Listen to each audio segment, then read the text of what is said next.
अस्सलाम वालेकुम dear students. Hydrogen bonding है नेक्स्ट टॉपिक हमारा। तो हाइड्रोजन बॉन्डिंग जो है वो स्पेशल टाइप है डाइपोल डाइपोल फोर्सेस की। इसको इंटरमॉलिक्यूलर फोर्सेस भी कहते हैं। स्ट्रॉन्गर है ये तमाम इंटरमॉलिक्यूलर फोर्सेस से, इसको डाइपोल डाइपोल फोर्स भी कहते हैं।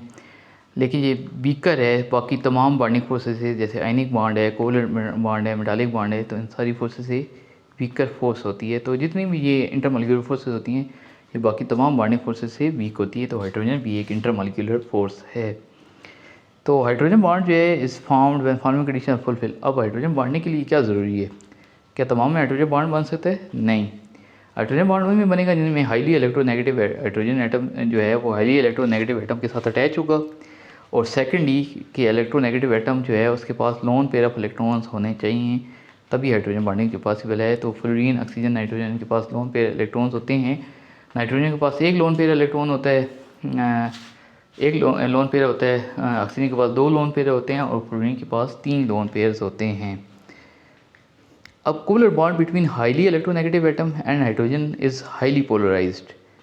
अब हाईली पोलराइज होगा, it means that hydrogen atom carry sufficient positive charge और दूसरे के ऊपर पॉजिटिव नेगेटिव चार्ज आ जाएगा। तो लोन पेयर जो इलेक्ट्रोनेगेटिव एटम का है उसकी मौजूदगी जो है वो allows the positive charge hydrogen atom to make a bond. अब एक का लोन पेयर जो है जो इलेक्ट्रोनेगेटिव एटम होगा उसका जो लोन पेयर है वो हाइड्रोजन के एटम को अट्रैक्ट करेगा अपनी तरफ। तो उनके दरमियान जो बॉन्ड बन जाएगा hydrogen bond, positive charge lone pair, एक एटम का जो इलेक्ट्रोनेगेटिव एटम का जो लोन पेयर है उसकी मौजूदगी की वजह से पॉजिटिव चार्ज हाइड्रोजन एटम जो है वो बॉन्ड बना लेगा इस फ्लोरीन, ऑक्सीजन या नाइट्रोजन के साथ। इसको हाइड्रोजन बॉन्डिंग कहते हैं। इसको डॉटेड लाइन से ज़ाहिर करते हैं और ये इसकी जो मजबूती है वो 1/10 होती है आयोडीन कोवलेंट बॉन्ड से। मतलब कोवलेंट बॉन्ड जितना मजबूत होता है उससे 10 हिस्सा जो है ना, 1/10 जो है वो ये मजबूत होता है। Number of hydrogen bond of molecules can form on every depends on. तो कितने मॉलिक्यूल्स हाइड्रोजन बॉन्ड्स की तादाद कितनी बन सकती है वो किस पे डिपेंड करती है? Number of hydrogen atom bonded to electronegative atom. कितने हाइड्रोजन एटम बॉन्ड किए हुए हैं, जितने हाइड्रोजन एटम बॉन्ड होंगे उतने ही बॉन्ड बन पाएंगे। अब वाटर के अंदर देखें कि कितने हाइड्रोजन हैं, 2 हैं। तो कितने यहाँ से बॉन्ड बन सकते हैं? 2 बन सकते हैं। उसके बाद लोन पेयर्स पे डिपेंड करता है, ये दोनों बातों पे डिपेंड करता है। अगर दोनों बातों में से कोई एक भी कम हुई तो हाइड्रोजन बॉन्डिंग की तादाद जो है वो भी कम हो जाएगी। तो ये दोनों ज़रूरी हैं। अब जो वाटर का केस है वहाँ पे देखिए कि 2 लोन पेयर्स हैं, 2 ही हाइड्रोजन हैं। तो देखिए कि 2 हाइड्रोजन बॉन्ड बन सकते हैं। तो water molecule contains 2 hydrogen atoms, 2 lone pairs, therefore it can form 2 bonds on average. That is why water molecules are extensively hydrogen bonding with one another. This unique feature is responsible for its characteristic property high boiling point. Water का high boiling point क्यों है? क्योंकि water जो है वो 2 bond बनाता है, 2 hydrogen. जितने एक जो मॉलिक्यूल है वो हाइड्रोजन बॉन्ड बनाएगा उतना ज़्यादा उसके अंदर जो है वो बॉन्डिंग जो है वो मजबूत समझी जाएगी। तो वाटर का बॉइलिंग पॉइंट इसी वजह से ज़्यादा होता है। उसके बाद अगर अमोनिया का हम केस देखें तो अमोनिया में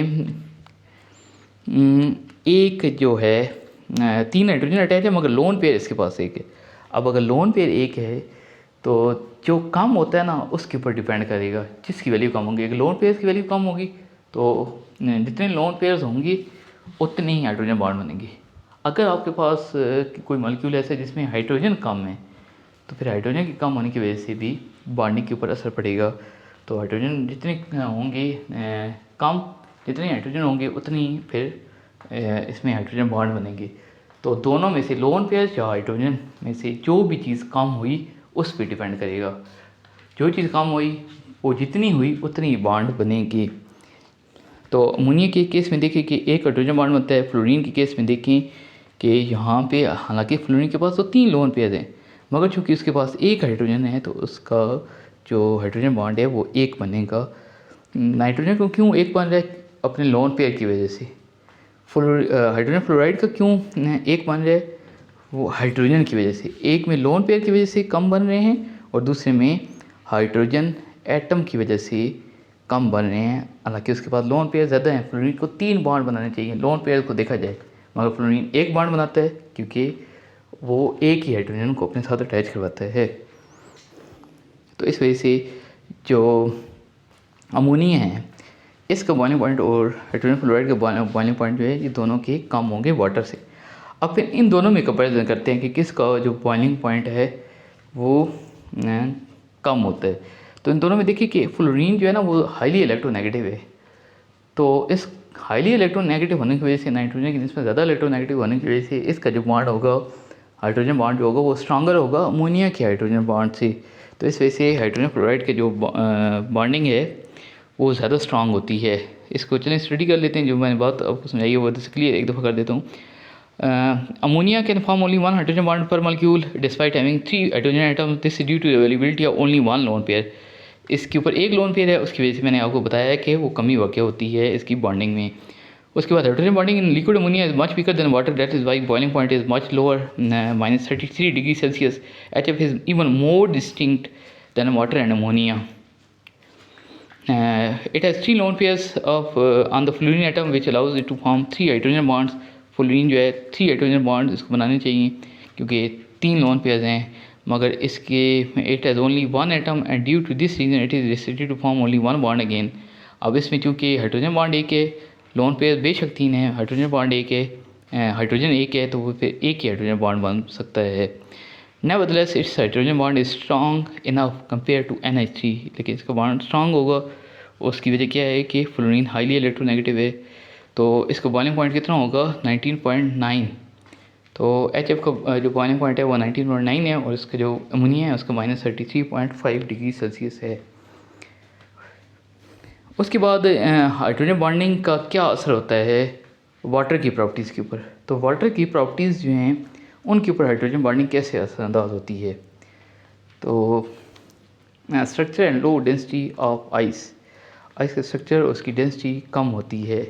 वो क्यों कम होती है? हाइड्रोजन बॉन्डिंग की वजह से कम होती है। उसकी डेंसिटी जो होती है वो हाइड्रोजन बॉन्डिंग की वजह से कम होती है आइस की density. The molecule of water have tetrahedral structure. Water के मॉलिक्यूल का स्ट्रक्चर क्या है? टेट्राहेड्रल है। आपने पिछले चैप्टर्स के अंदर भी देखा था कि वाटर के मॉलिक्यूल का जो स्ट्रक्चर है वो टेट्राहेड्रल स्ट्रक्चर होता है। यहाँ से भी आपको नज़र आ रहा है कि इसके 4 कॉर्नर्स बनते हैं, 2 लोन पेयर्स के और 2 हाइड्रोजन की वजह से। तो जो 4 कॉर्नर और सेंटर पे वो अटैच होने की वजह से ये टेट्राहेड्रल शेप बनती है। तो 2 लोन पेयर्स ऑक्सीजन के atom occupy 2 corners of tetrahedral when the temperature of water is decreased. जब वाटर का टेम्परेचर डिक्रीज़ करेंगे तो आइस बननी शुरू हो जाएगी। The molecules become more regular, ज़्यादा अरेंज हो जाएंगी। This regularity extends throughout the whole structure. अब वो फैल जाएंगी। जब कोई चीज़ अरेंज होती है, उसको प्रॉपर अरेंज करते हैं तो वो फैल जाती हैं, एम्प्टी स्पेसेस क्रिएट हो जाती हैं। उनको जब लाइन अप होंगी चीज़ें, मॉलिक्यूल्स लाइन अप होंगी तो थोड़े फैल जाएंगे, तो एम्प्टी स्पेसेस क्रिएट हो जाएंगी in excess of hydrogen bond structure. तो दिस इज़ वाई जब उनके में एम्प्टी स्पेस क्रिएट हो जाएंगी, हाइड्रोजन बॉन्ड जो है वो स्पेसेस बन जाएंगी हाइड्रोजन बॉन्डिंग के अंदर। तो इस वजह से वाटर जो होता है वो फ्री जब होता है तो इट ऑक्यूपाइज 9% मोर स्पेस। जैसे आप फ्रिज में कोई अगर फ्रीजर में आप कोई बर्तन रखते हैं, पानी वाटर रखते हैं उसमें, तो आप देखते हैं कि वो जो जितना आप वाटर रखते हैं उस लेवल से थोड़ा सा इंक्रीज़ हो जाता है। उसकी रीज़न यही है कि वो स्पेस ज़्यादा ऑक्यूपाई करती हैं। वाटर जब फ्रीज़ होता है तो स्पेस ज़्यादा ऑक्यूपाई करने की वजह से उसकी डेंसिटी कम हो जाती है। जब कोई चीज़ ज़्यादा फैल के रहेगी तो उसकी डेंसिटी कम होगी, इसी वजह से वाटर आइस की डेंसिटी कम होती है। Ice floats on water due to this so called anomalous behaviour of ice, the fish and other living creatures survive under the frozen lakes. कहता है कि ये जो बर्फ़ का जो बिहेवियर है ना, कि बर्फ़ ठंडा करने पे आमतौर पे चीज़ें देखें ना कि गर्म करने पे ठंडा करने पे चीज़ें सिकुड़ती हैं, मगर वाटर जो है वो इसका अजीब बिहेवियर है। ये ठंडा करने पे ना ये सिकुड़ने की बजाय फैलना शुरू कर देता है। अब ये जब आइस बन जाती है, ये जो समुंदर होते हैं इनकी जो ऊपर सरफेस होती है वो हार्ड हो जाती है, और बर्फ़ जब बन जाती है तो उसकी वजह से क्या होता है, जो नीचे क्रिएचर्स हैं, नीचे जो समुद्र के नीचे मछली वगैरह हैं, तो जो भी समुद्र के अंदर मौजूद हैं, अब वो सारी महफूज रहती हैं बाहर की जो ठंड है उससे, क्योंकि ये जो ऊपर आइस ब्लैंकेट बन जाता है ये उसको जो इंसुलेट कर देते हैं अंदर वाले एनवायरनमेंट को। तो कहता है कि the ice blanket cover the water surface due to its low density. कम डेंसिटी की वजह से, अगर इसकी वाटर की आइस की डेंसिटी ज़्यादा होती है ये नीचे चली जाती है आइस। आइस क्यों ऊपर तैरती जाती है? इसकी डेंसिटी कम है, इसकी डेंसिटी वाटर से कम है, तो ये उसके ऊपर तैरती जाएगी। तो जिस चीज़ की डेंसिटी कम होती है वो फ्लोट करती है, और जिस चीज़ की डेंसिटी ज़्यादा होती है वो डूब जाती है। और वाटर उसके नीथ जो नीचे होगा वो इंसुलेटेड फ्रॉम द एनवायरनमेंट, वो उस बाहर वाले एनवायरनमेंट से महफूज रहेगा। तो ये अल्लाह ने बहुत अच्छा सिस्टम बनाया हुआ है। उसके बाद हाई हीट कैपेसिटी, वाटर की हाई स्पेसिफिक हीट कैपेसिटी है। दिस इज़ ड्यू टू, मतलब ये ज़्यादा हाई हीट कैपेसिटी किसको कहते हैं कि 1 केल्विन तक टेम्परेचर राइज़ करने के लिए जितनी हीट रिक्वायर्ड होती है उसको उसकी हीट कैपेसिटी कहते हैं। तो 1 केल्विन टेम्परेचर इंक्रीज़ करने के लिए हम कितनी हीट प्रोवाइड करते हैं वो उस चीज़ की हीट कैपेसिटी कहलाती है। फॉर एग्जांपल वाटर की को कितना हम टेम्परेचर देंगे कि वाटर जो है वो 1 केल्विन तक वाटर का टेम्परेचर राइज कर जाए, इसको वाटर की हीट कैपेसिटी कहते हैं। अब इस हीट कैपेसिटी की वजह से वाटर जो है it can absorb and release a large amount of heat with small temperature changes. मामूली से टेम्परेचर चेंज होने से ये हीट जो है वो बहुत ज़्यादा रिलीज़ करता है। तो हीट कैपेसिटी की वजह से ये हीट को एब्जॉर्ब करेगा और फिर रिलीज़ भी लार्ज अमाउंट ऑफ हीट करता है विद स्मॉल टेम्परेचर चेंज। मामूली से टेम्परेचर चेंज होता है, ये हीट बहुत ज़्यादा रिलीज़ भी करता है वाटर। उसके बाद anomalous heat of vaporization and boiling point, the general rate trend of enthalpy heat को कहेंगे। तो enthalpy change of vaporization of group 16 hydrates in regular increase from H2S to H2PO। This is because the molecules of this compounds are bonded by weak London dispersion forces. अब यहाँ पे देखिए कि water जो है ना, इसके अंदर में हाइड्रोजन बॉन्डिंग है। तो हाइड्रोजन बॉन्डिंग होने की वजह से वाटर जो है, हाइड्रोजन बॉन्डिंग जो है ये तमाम जो इंटरमॉलिक्यूलर फोर्सेस हैं उनमें से हाइड्रोजन बॉन्डिंग जो है वो स्ट्रांग है, और लंडन डिस्पर्शन फोर्सेस जो हैं ये तमाम इंटरमॉलिक्यूलर फोर्सेस में से वीकेस्ट हैं। अब चूँकि वाटर के अंदर में हाइड्रोजन बॉन्डिंग पाई जाती है तो इसका बॉइलिंग पॉइंट देखें, इसकी जो हीट ऑफ वेपराइजेशन है, वेपर्स बनने की जो हीट है वेपर्स फॉर्म में कन्वर्ट करने की, वाटर को जब वेपर्स फॉर्म में कन्वर्ट किया जाता है तो कितनी हीट उसको दें तो वो वेपर्स फॉर्म में कन्वर्ट होता है, वो हीट ऑफ वेपराइजेशन कहलाती है। तो वाटर की हीट ऑफ वेपराइजेशन देखिए ज़्यादा है बनिस्बत बाकी मॉलिक्यूल्स के, बाकी कंपाउंड्स के। तो H2S की क्या है उससे इससे कम है।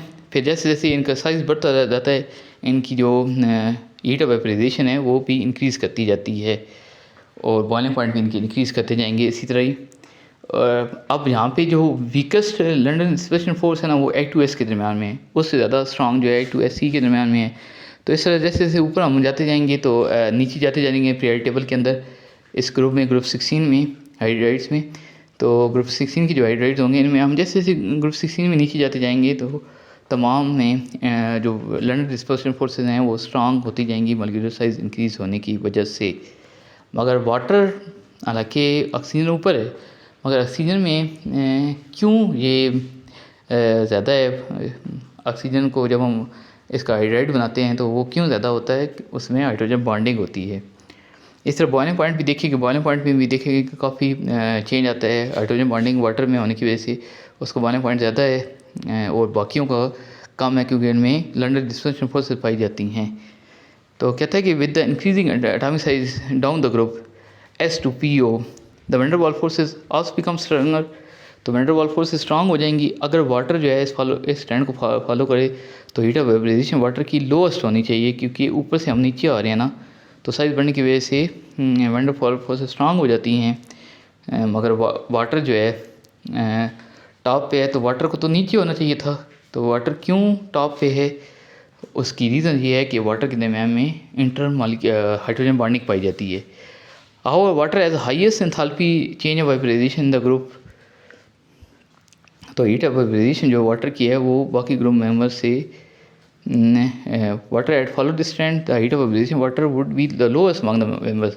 मगर वाटर की highest enthalpy change of vaporisation है ग्रुप में। This is because water is exceptionally hydrogen bonded, which makes it difficult to break forces among water molecules. Water molecules में forces को break करना मुश्किल है, उसको वेपराइज करवाना। तो boiling point of water is also remarkably higher than that of rest of group 16 hydrate. Simply, the energy required to break the water molecules apart is very high due to extensive hydrogen bonding. अब water molecules को तोड़ने के लिए भी जो energy चाहिए वो भी ज़्यादा होगी, ज़ाहिर उसके अंदर हाइड्रोजन बॉन्डिंग अच्छी है।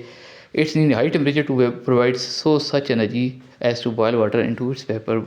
वाटर को बॉयल करवाना, उसको वेपर्स फॉर्म में कन्वर्ट करवाने के लिए हमें हाई टेम्परेचर रिक्वायर्ड होता है। उसके बाद सरफेस टेंशन और विस्कोसिटी आती है। तो सरफेस टेंशन क्या होती है? सरफेस टेंशन ये है कि जो नीचे मॉलिक्यूल्स होते हैं, वाटर की जो सरफेस के ऊपर मॉलिक्यूल्स होते हैं, उनको नीचे से मॉलिक्यूल्स अट्रैक्ट करते हैं, तो सरफेस पे एक टेंशन क्रिएट हो जाती है जिसको सरफेस टेंशन कहते हैं।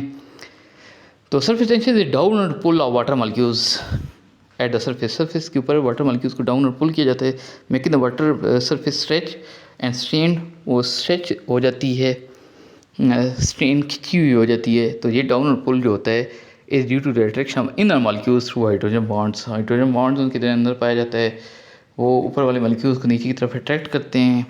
तो इसकी वजह से ये जो सरफेस टेंशन है ये फिर इंक्रीज़ सरफेस टेंशन मौजूद होती है। उसके बाद विस्कोसिटी क्या कहते हैं कि लिक्विड फ्लो करने में इसको कितनी रुकावट आ रही है, कितना वो मुश्किल से फ्लो करता है, वो विस्कोसिटी कहलाती है। वाटर की हायर विस्कोसिटी होती है बाकी लिक्विड्स की निस्बत, अल्कोहल्स की निस्बत, लोअर हाइड्रोकार्बन्स की निस्बत। वाटर की विस्कोसिटी जो होती है, लोअर हाइड्रोकार्बन कौन से होंगे? मीथेन, इथेन वगैरह, प्रोपेन वगैरह, ब्यूटेन वगैरह, पेंटेन और हेक्सेन वगैरह, ये लोअर हाइड्रोकार्बन हैं। और जो इसी तरह अल्कोहल वगैरह हैं, इनकी विस्कोसिटी वाटर की निस्बत कम होती है। अगर वाटर को फ्लो करवाएं और उनको फ्लो करवाएं तो ये ज़्यादा फ्लो करते हैं। तो जो चीज़ जितनी ज़्यादा इजीली फ्लो करती है उसकी विस्कोसिटी उतनी ही कम होती है। High viscosity of water is also due to strong hydrogen bonds among the molecules. Water की जो हाई विस्कोसिटी है वो उसके स्ट्रॉन्ग हाइड्रोजन बॉन्ड्स की वजह से होती है मॉलिक्यूल्स के दरमियान में। Alcohols can make hydrogen bonds but the strength and extent of hydrogen bonding is far less than that in water. तो अल्कोहल भी हाइड्रोजन बॉन्ड बनाता है मगर इसकी जो हाइड्रोजन बॉन्ड की स्ट्रेंथ है वो कमज़ोर होती है। Hydrocarbon lack the ability to make the hydrogen bond. Alcohol में तो एबिलिटी होती है मगर हाइड्रोकार्बन में एबिलिटी नहीं होती है। तो ये आपका विस्कोसिटी की जो थर्ड लाइन है यहाँ तक आप कर लें तो काफ़ी होगा। उसके बाद सरफेस टेंशन ऑफ लिक्विड्स है। सरफेस टेंशन के बारे में मैंने आपको अभी बताया कि सरफेस टेंशन क्या होती है कि जो सेंटर में मॉलिक्यूल्स होते हैं, दरमियान में मॉलिक्यूल्स होते हैं, वो ऊपर वाले मॉलिक्यूल्स को अपनी तरफ अट्रैक्ट करते हैं, तो सरफेस पे एक टेंशन क्रिएट हो जाती है। तो वहाँ स्पेसिफिकली वाटर की बात की थी, नाम हम लिक्विड्स की बात जनरल बात करते हैं लिक्विड्स की। तो लिक्विड्स की प्रॉपर्टी क्या है? सरफेस टेंशन जो होती है उसकी इंटरमॉलिक्यूलर फोर्स की स्ट्रेंथ पे डिपेंड करती है।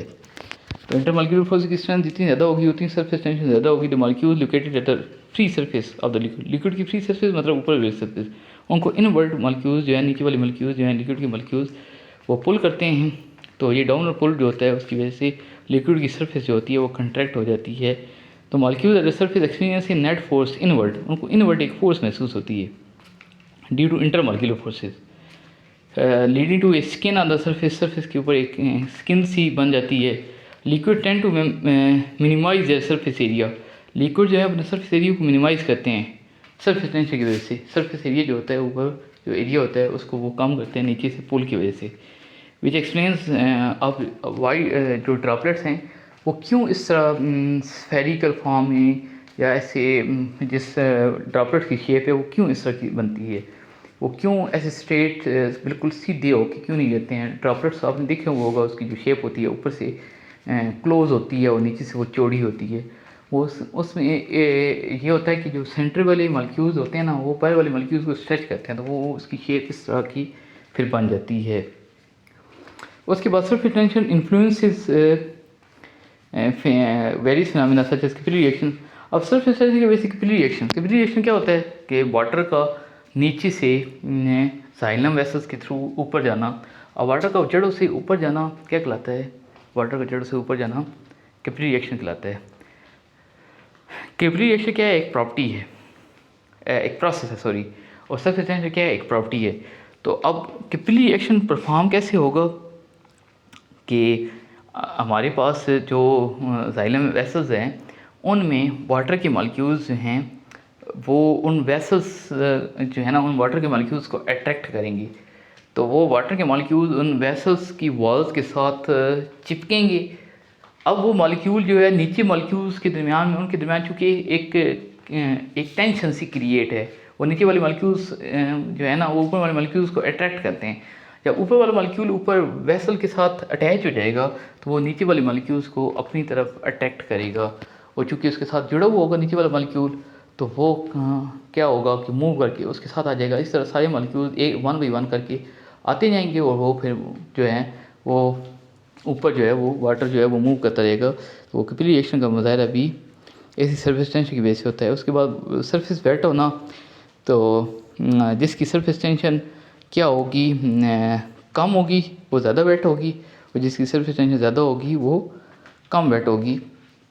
फॉर एग्जाम्पल वाटर और इंक अगर ले लें, तो इंक की अंदर सरफेस टेंशन कम होती है, तो वो अगर किसी जगह पे फेंके या हथेली पे फेंके तो वो फैलती ज़्यादा है, और वाटर को अगर फेंके तो वाटर इस तरह फैलता नहीं है। तो सरफेस टेंशन जो है इस सरफेस को वेट करने पे भी डिपेंड करती है। उसके बाद फोर्स फॉर्मेशन ऑफ ड्रॉपलेट्स, मैंने अभी बताया है, इस तरह जो बबल्स बनते हैं उनके अंदर भी हाइड्रोजन ये सरफेस टेंशन की वजह से वो बबल्स भी क्रिएट होते हैं। उसके बाद फैक्टर्स कौन कौन से हैं जो सरफेस टेंशन के ऊपर असरअंदाज होते हैं। टेम्परेचर, अगर आप टेम्परेचर बढ़ाएं तो सरफेस टेंशन जो होती है वो कमज़ोर हो जाती है, क्योंकि मॉलिक्यूल्स के दरमियान जो बॉन्डिंग होती है वो कमज़ोर होनी शुरू हो जाती है। मॉलिक्यूल्स जो एक दूसरे को अट्रैक्ट कर रहे होते हैं वो कमज़ोर होनी शुरू हो जाती है। टेम्परेचर इंक्रीज़ करने की वजह से मॉलिक्यूल्स फैलना शुरू कर देते हैं, मूव करना शुरू कर देते हैं, उनकी एनर्जी ज़्यादा हो जाती है। इस वजह से सरफेस टेंशन जो होती है वो टेम्परेचर के इन्वर्सली प्रोपोर्शनल होती है। मगर इंटरमॉलिक्यूलर फोर्सेस जो हैं उसके डायरेक्टली प्रोपोर्शनल होती है। इंटरमॉलिक्यूलर फोर्सेस जितनी ज़्यादा स्ट्रांग होगी उतनी ज़्यादा सरफेस टेंशन जो है वो क्रिएट होगी। उसके बाद विस्कोसिटी ऑफ लिक्विड्स है, तो विस्कोसिटी का मतलब क्या है, रेजिस्टेंस टू फ्लो। ये प्रॉपर्टी है कि डेट डिस्क्राइब्स द थिकनेस, कोई लिक्विड कितना थिक है वो उसकी विस्कोसिटी, जितना ज़्यादा हाइयर विस्कोसिटी होगी उतना ज़्यादा मॉलिक्यूल्स थिक होगा and offer more resistance to flow, while those with lower viscosity वो थिनर होते हैं और कम उनकी रेजिस्टेंस होती है, फ्लो वो इजीली फ्लो करते हैं। यानी ज़्यादा विस्कस है वाटर की निस्बत, और वाटर ज़्यादा विस्कस है अल्कोहल की निस्बत या लोअर हाइड्रोकार्बन्स की निस्बत। Stronger intermolecular forces result in higher viscosity, viscosity decrease with rise in temperature. जैसे सरफेस टेंशन जो है वो भी डिक्रीज़ करती है टेम्परेचर को इंक्रीज़ करने से, इसी तरह ये भी इंटरमॉलिक्यूलर फोर्स स्ट्रांग होगी तो विस्कोसिटी ज़्यादा होगी, जैसे सरफेस टेंशन ज़्यादा होती है इस तरह ये भी विस्कोसिटी भी ज़्यादा होती है। और जब विस्कोसिटी इंटरमॉलिक्यूलर फोर्स स्ट्रांग होंगी तो वो फिर मुश्किल से जो लिक्विड है वो फ्लो करता है। ओके डियर स्टूडेंट्स, मिलते हैं नेक्स्ट वीडियो में। टेक केयर एंड अल्लाह हाफिज़।